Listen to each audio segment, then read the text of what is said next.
तपाईले देख्न सक्नुहुँदैछ मैले बनाएको छु आलु भुजिया छुर्पी हालेर।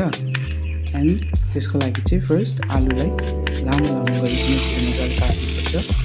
काटेर यसलाई मजाले एकपल्ट वास गरेर चाहिँ फेरि यसलाई सल्ट हालेर मजाले मोलेर यसको स्टार्च निकालेर चाहिँ यसलाई फेरि एकपल्ट वास गरेर राख्नुपर्छ पानी तर्किने लागि। एन्ड यसलाई मैले पानी तर्किने राखिदिरहेको छु अहिले चाहिँ। त्यति बेलासम्म चाहिँ यसको लागि हामीले यो प्याजको स्लाइस गरेर त्यसलाई अलिकति चप पनि गरिकन एन्ड टमाटरलाई पनि त्यसरी नै स्लाइस गरेर आधी चाहिँ चप गरेर राख्नुपर्छ।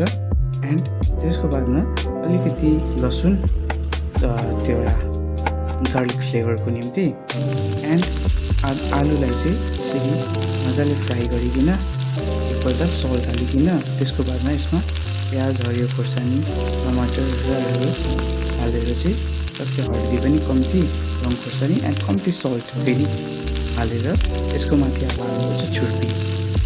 यो छुर्पी चाहिँ डिफ्रेन्ट नयाँ स्टाइलमा ट्राई गरेको मैले। एन्ड पाकिसकेपछि यस्तो हुन्छ हेर्नुहोस् है, तपाईँले पनि ट्राई गर्न सक्नुहुन्छ।